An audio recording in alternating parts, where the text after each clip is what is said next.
Good afternoon, everyone. Thanks so much for joining the webinar. We are joined today with Diane Bloodworth and Tyler Langford from scoutSMART, and then Tyler's from our team over here at Eccker to talk a little bit more about how to create a competitive advantage using NIL in the recruiting process, specifically in college programs and for coaches. I'm going to pass it over to Diane and Tyler, but before I do, I just wanted to say, if you want to drop any questions you have in the Q&A, we will get to those here in a little bit.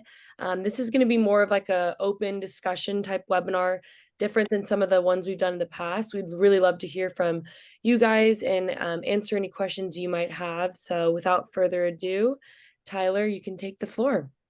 Fantastic. Thanks, Tori. And I appreciate you guys having me on. So like Tori said, my name is Tyler Langford. I am with Eccker Sports.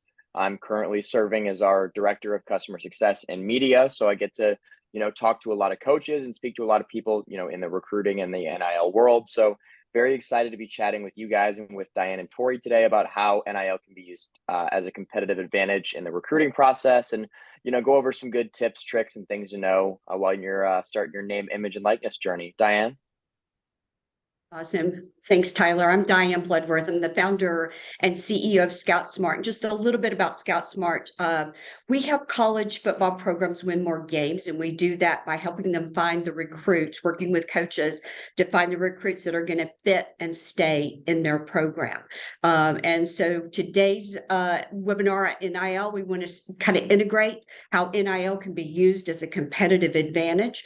We also work with a number of recruits. We have more than 75,000 recruits in our database, so they will be benefiting from this information as well. So Tyler, I'll hand it back to you.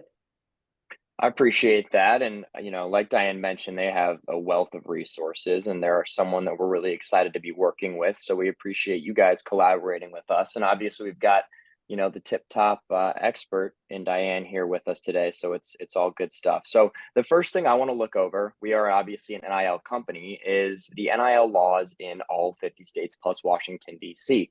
So now we've moved more into the college market, and we're doing a lot of consulting and NIL work, both with colleges and high schools. But our primary focus to begin with was high schools. And this impacts both high school and college coaches, right? Because whether or not you're recruiting athletes who are already participating in NIL, you have to know that, right? You have to have a good understanding of the laws in each state. So we've got a quick breakdown here, and this is available on our resource hub on the website, of where NIL is allowed and where it is not allowed, and where it's being considered for high schoolers. So anything green, as you can see, California, Oregon, all these green states have allowed high schoolers to profit off of NIL in some capacity. The yellow states are considering it right now, whether it be bills pending or they have the state, associations who govern, coaching or the athletics themselves. They're looking over the rules, and then the red ones are not allowed. So when I took this job last January, 7 states were green and pretty much everybody was red. And now, a year and a half later, we've got 30 states green, 7 thinking about it, and the minority is now the states that are not allowing NIL. So I'd expect this trend to continue to grow. So 2 quick things I want to point at is the state of Missouri and the state of North Carolina. So we have these 2 marked as green, and they're both great examples of how NIL can be kind of a murky situation sometimes, right? So Missouri has allowed high schoolers to make NIL, but they have a very specific stipulation. For a high school kid to make NIL money, he has to have signed a national letter of intent to a university in Missouri, right? So if you're going in and you're recruiting a kid and he's talking about NIL money in high school, but your school is not an institution in the state of Missouri, that's a conversation that needs to be, shut down quickly. North Carolina, they've agreed in principle to pass NIL for high schoolers, but the state association passed it before the state legislature was comfortable with the rules. So now there's a little bit of a delay in that. So those are the 2 primary things I wanted to touch on in terms of the, the nuances of NIL at the high school level. But in general, it's growing quite a bit. Next, I want to touch on the college NIL laws and how they differ by state. So similar to high school, different universities in different states can do different things. So when NIL was passed originally by the NCAA, what happened was they basically said that each university was going to report either to the state law, right, the law passed by the state on NIL, or whatever federal legislation will come, or the NIL guidelines passed by the NCAA, right? And the NCAA's guidelines were virtually non-existent. They basically consisted of no pay for play, no improper inducements, and we defer to the state if they have a law. So what states realized quickly is that their institutions within their state can gain a major competitive advantage from NIL if they word laws in a certain way. So what we've seen is states like Missouri have allowed universities to not only participate in and facilitate NIL deals, but there's language specifically written into their bill that prohibits the NCAA from governing and sanctioning athletes and schools in that state. So the NCAA has effectively lost all of their power in quite a few states. Tennessee has done this. Texas is looking at doing this. Alabama repealed their state law entirely. So you have to understand the laws of your state because you can use it to your advantage. Or if you're at a disadvantage, it's something worth bringing up to your state legislature because there might need to be a change that needs to be made. I also want to touch on what NIL really is made up of, right? We all see the headlines, NIL and this kid's going and getting paid millions of dollars, right? And that's great. But is that really true? I mean, what person who has made enough money to donate millions to an athletic department is going to give an 18-year-old kid who hasn't set foot on a college field access to $10 million off the bat, right? That doesn't happen. What NIL really is more of an influencer economy, right? We've all seen the social media stars that are getting paid because they have a lot of followers.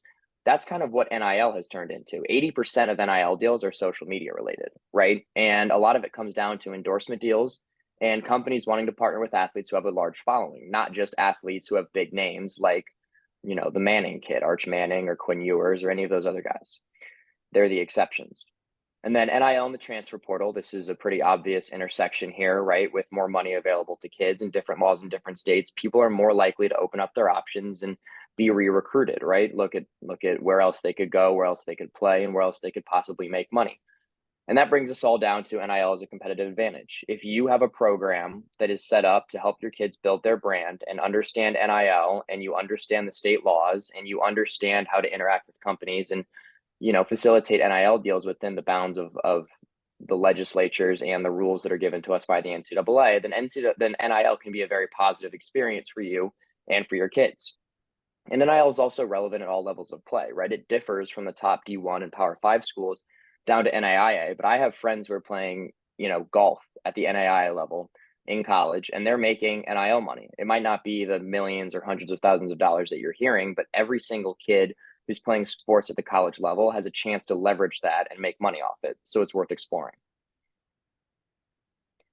So we are briefly going to look at the federal government's role in NIL, right? And a big goal of this is to have you guys ask a lot of questions. So make sure you're jotting things down as you go, because we're trying to, kind of speed through the not too many slides and make sure we can answer whatever more specific questions you have. So a general overview of the federal government's role is, like I said, right, the NCAA punted and states have now taken advantage of that. And so the NCAA is now realizing that they have no ability to govern schools in these states.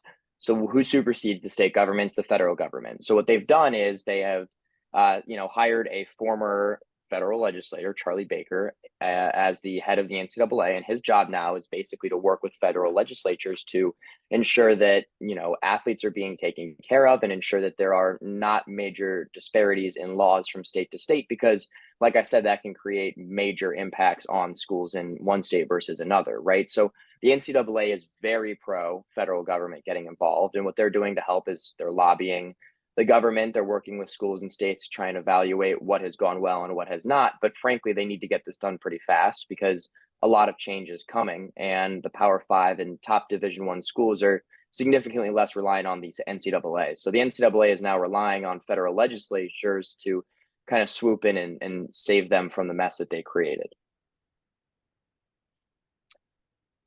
So we're going to talk a little bit now. I guess we're going to get into Q&A if that works for you guys. Those are all the slides we have. I know that was pretty quick and we ran through those fast, but like I said, there's a lot of good information, so feel free to start dropping some questions as they come. And Tyler, I would just have to say it's very complicated and evolving as we speak, right? So the federal legislation, my understanding is there's multiple bills that are being proposed. And I kind of joke, maybe I need some predictive analytics to say which of these is actually going to get passed and enacted. But I can just imagine for the college coaches, there's a number of challenges. One is just managing their roster, not knowing, who's going into the transfer portal and the different things that are happening. So that is a challenge. And then trying to really navigate and make sure they're following all of these things in NIL, not only to make sure they're compliant, to make sure they're competitive, right? To make sure they're offering the things, the support that these student athletes need to make sure that if they do get NIL deals after they start playing at that school, that they're going to have, someone there in the athletic program that they can go to, someone with some guidance on education and those types of things to really help the student athletes be successful, which in result helps the coaches and the programs be successful. Totally. And you bring up a really good point when it comes to compliance and things like that, right? Because, people hear competitive advantage and they might think that's just the amount of money that you can provide to a player, but that's not the case, right? I mean, you have an inside look at what that back end of the recruiting and the roster building process looks like. And that competitive advantage involves, your compliance department, right? How well supported are your athletes? And what kind of information are they getting through the recruiting process? And it's really a support system more than it is, a path to making money, because they are mutually beneficial. They feed off each other. So you need that infrastructure. Absolutely. Well, thank you both, Tyler and Diane. We're going to open up the floor now for some Q&A, and we already have a couple questions in. The first one being, how should recruits approach the topic of NIL when speaking with college coaches? Yeah, I'll take a first cut at that, Tyler, if you'd like. For one thing, keep in mind that you're not going to get NIL deals. You can't be promised any NIL deals during the recruiting process. That's not part of it. But if I'm a recruit, I'm going to want to understand, ask for a directory or a listing of the other student athletes that are at that university that have gotten NIL deals. Is there some type of third-party collective or site or ways that the university is able to leverage NIL? Is there any type of education that's provided on NIL? What's the approval process if I do get an NIL deal? So ask smart questions, and I think that will be very effective in helping you understand. Now, if your state does allow NIL, make sure you understand if that's going to transfer to wherever you want to go to college. Maybe bring that up as well. Definitely. And I think on the same page, we have another question that is more specific to, is there anything NIL related that an athlete should avoid mentioning, or from a coach's perspective, avoid mentioning? I think, Tyler, you kind of touched on this a little bit earlier, not knowing like the different nuances with the different states, but is there any kind of general thing that athletes or coaches should avoid mentioning during the recruiting process? I think Diane kind of touched on it. She made a good point when she mentioned that it's not about talking numbers with coaches or talking, what can you get me, right? It's the recruiting process, and scoutSMART does a great job of doing this, both from the coaches and the kids' perspective. It's about fit, right? The biggest thing that matters in the college process is finding the school that works for you. So if I'm a coach and I have a kid who every time I contact him, he's asking me about NIL and money and what we can do for him, I'm going to be probably less interested in recruiting that kid, because I'd rather get to know them as a person, see how we can benefit from them in our program, and vice versa, right? Because recruiting is a give and take. So I'd avoid mentioning numbers. I'd avoid asking, if you can facilitate deals. And from a coach's perspective, I think that you kind of want to get a good understanding of who the recruit is and who the person is before you start really trying to get into the numbers, because the numbers game can be kind of a dicey environment when it comes to recruiting, right? You don't know what kids are hearing from their families. You don't know what they're hearing from other coaches. So you want to kind of keep NIL, in terms of maybe you're asking other athletes, but I don't think coaches need to be directly offering kids anything or mentioning numbers. Diane, what are your thoughts? Yeah, I agree. It is not supposed to be an inducement, is my understanding. Having said that, I think the coach needs to be very articulate about, other athletes that have benefited from NIL in order to make it a competitive advantage if as you said, Tyler, they really think that athlete is a great fit for their program. They're going to be both athletic and culture fit and bring something to the program. And they're really want to make sure, that they get this particular athlete. Then yes, someone mentioned to me recently who works more in professional sports to say, also the coaches almost need to start thinking like professional coaches in the kind of salary cap.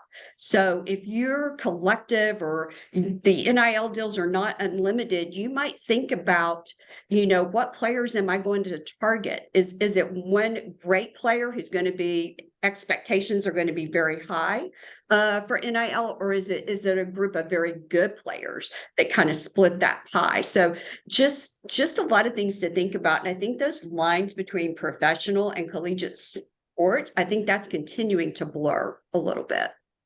No, I'd like to even add on to what you said there. There's a lot of considerations for coaches with NIL, also in the locker room construction, right? I mean, when you think about, for example, Texas A&M had one of the greatest recruiting classes in the history of college football, right? And a high percentage of those athletes have since transferred. And this isn't necessarily going to apply to A&M, but the people that are getting paid the most, that can impact a locker room, right? If you see a guy behind you or a guy in front of you or a guy playing the same position who's making a lot more money, it will impact the locker room culture. So not only are you figuring out where you want to allocate your resources, but you have to figure out how, because, kids take notice. You're dealing with 18 to 22-year-old kids. They're going to talk about how much money they're making, and they're going to think about how much money other people are making, right? So you want to also be very conscious of the way that you're managing that in your program. I think that's a great point. Absolutely. I think we're talking about it, an 18 to 20-year-old is going to be talking about it, right? Absolutely. And I think to Diane's point a little earlier about the different levels of playing, we have a question. Are you seeing NIL deals across all levels of play for football? Yes, I'll speak just real quickly. We're seeing it at all levels. I mean, it's your Power 5 quarterbacks that tend to get the biggest deals, right? But we see it at all levels of play. And one of the things I really like about working with Eccker is your Eccker 10, where you recognize some of these student athletes in all of the different sports and at all different levels, and Tyler made this point earlier. If you've got a good social media presence, if you're a good brand ambassador, then you're more likely to get an NIL deal. We're working on a NIL score. No surprise, right? We love predictions, and of course, one of the key things we look at, we do a projected level of play and a position, but the social media is one of the key things that we look at as well.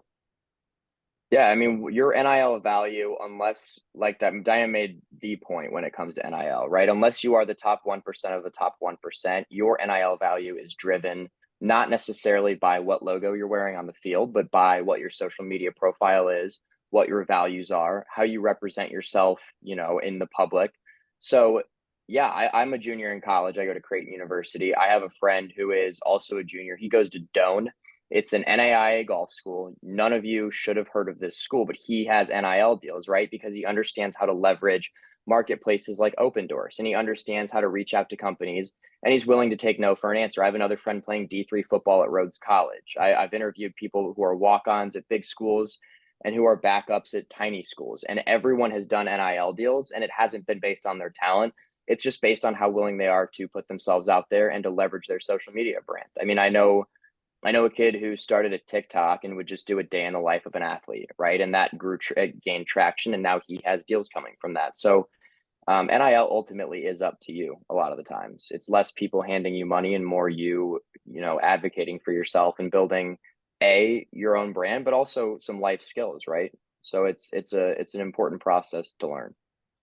I think to add to that, I know, Tyler, a common misconception that I feel like we hear a lot is that NIL is only for the top 1% of athletes, which we've talked about this in many blogs debunking some of these NIL myths, but across all levels of playing field, whether you're D3 or D1 or whatever, like there's opportunity for everyone. But moving on to our next question, what can athletes do to get a head start on the recruiting process?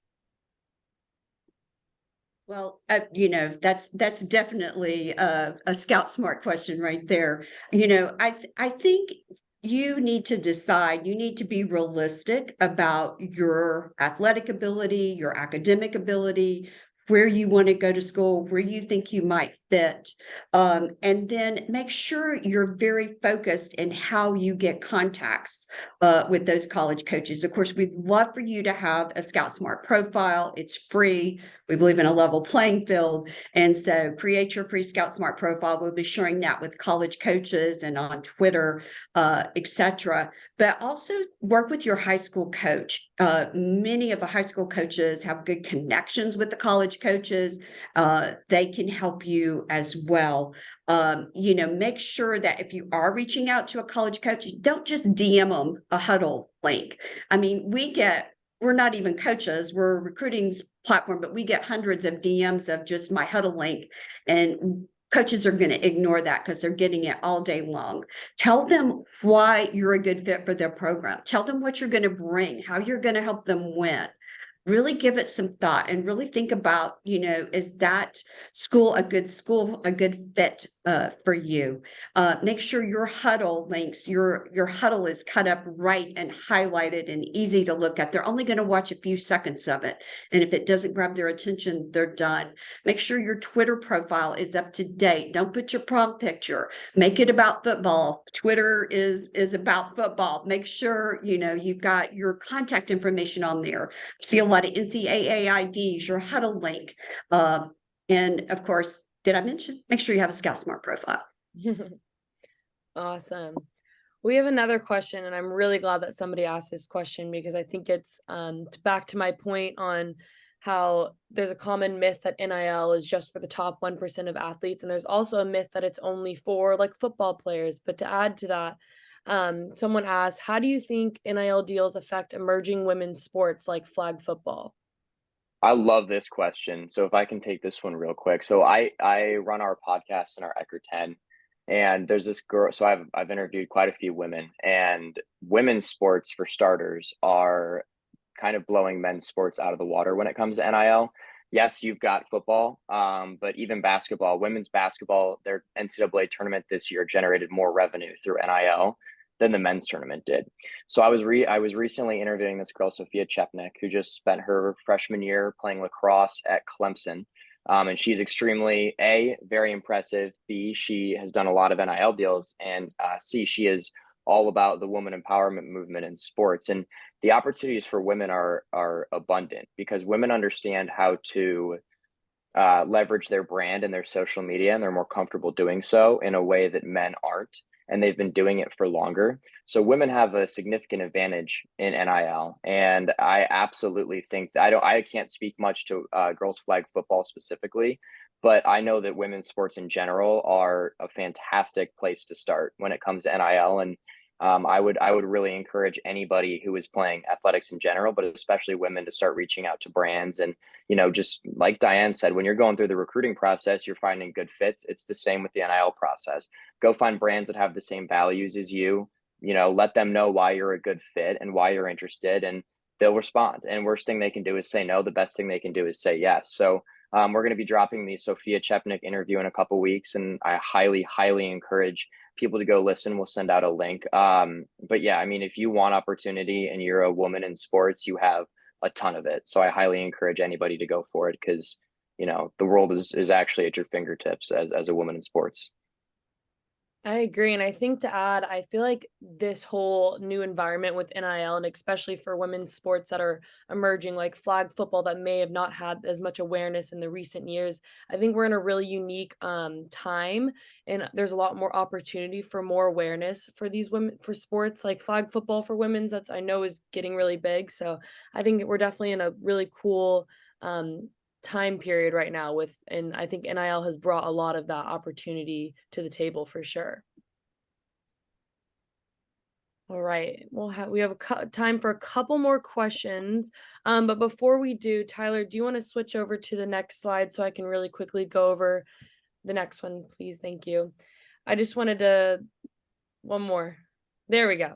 Perfect. I want to let you guys all know that for joining our webinar today, you get a 50% off discount code that is valid through the end of June for our Eccker Sports NIL Playbook annual subscription. So if you use that code in the top right corner, ES50, that will give you a 50% discount code when checking out. And then also for our coaches out there, feel free to contact Tyler or I to schedule a free program consultation. Tyler, I don't know if you want to touch on a little bit more of our consultative opportunities here. Yeah, definitely. Yeah, so like Tori said, the playbook is fantastic. We've got a lot of really good resources there, and 50% off would be $25 for a year. So you're really getting a lot of bang for your buck there, less than basically $2 a month. But the consultative aspect is really important. So what we do is we'll basically come in and audit and help you build your program, right? If you have no NIL program in place, we can meet, talk about what your goals for your program are, all for free, figure out what you want to accomplish, how you want to accomplish that. And we can, then go to the drawing board and talk about how we can help your program out. If you want to build your NIL program, or we've done it with quite a few universities where if you already have one in place and you want to see what's working, what's not working, what changes you can make, we'll come in, we will do a full audit of your program, and we'll work with you side by side to help build it up. And I don't want to give away too much in terms of our partners and who we've worked with, but we've done a lot at the Power 5 and FBS level, and we've done a lot at the high school level with schools like Lipscomb Academy and a lot of really, the top names in Texas and throughout the country. So highly encourage you guys to reach out if you're interested in learning more. And then Diane, if you want to take the opportunity and talk a little bit about what scoutSMART's got going on, I know you have a million resources available. Yeah, no, we're offering a free access to scoutSMART for our college football coaches. We have more than 75,000 recruits in the database, including high school, junior college, and transfer portal players. And then I'd love to help you. My email's on here. We'll set up the free account and I'll give you a quick walkthrough, make sure you know how to go in and filter through all those players. And the filters include a projected level of play. So we support all levels. So if you're looking for Power 5 recruits, you can sort by that. If you're looking more D2, D3, you can sort by those as well. A lot of different options and ways to find those right recruits that fit your program. Awesome. Well, thank you both. We're almost to the end of this webinar, so we'll wrap it up with our last question, which is, how does the availability of collectives change the recruiting process? That is a big one. So I'll kick us off, and then Diane, feel free to add whatever you've experienced. But collectives are a fantastic resource for coaches and recruiters in that process. Not to say we can get you a bunch of money, but to say, look, we have a lot of good support for the program, and if you come here, our donors will do what they can to support you and make you feel valued, and make sure that you're getting good bang for your buck. And they're very valuable because also they help with re-recruiting, right? I mean, I have talked to a lot of coaches at the college level, at the Power 5 level, who almost feel like they're kind of re-recruiting their players every year. And that's new and that's tough. And obviously that's part of the pendulum swing that we've seen from, the NCAA having all the power to the athletes having all the power. So things will balance out. But if you have a really strong collective and your athletes get in there and they're comfortable with the collective and they've done work with them and they know how everything works, then that's just an added benefit to your program, right? That's another pull factor. And that's another reason for athletes to come and then to stay in your program for, the length of their enrollment in college. No, I would agree with that. I did a quick Google search this week and I saw that there was more than 120 collectives that have formed around college sports right now. So I found that very interesting. I think one trend and one thing we might want to watch there too is, are there going to be some more rules and regulations around collectives? I think a lot of them are formed as nonprofits, but will they continue to get that tax break? I think there's things we just don't know, but I think it's something that we're going to want to continue to watch. I think they're here to stay, but I think they may evolve somewhat over time. Absolutely. Definitely. All right, well, we're just over the half-hour mark, so we're going to wrap this up. But thank you so much to everyone for taking some time out of your day to join the webinar. And thank you to Diane and Tyler, my wonderful co-hosts, for coming on and sharing a little more information about us.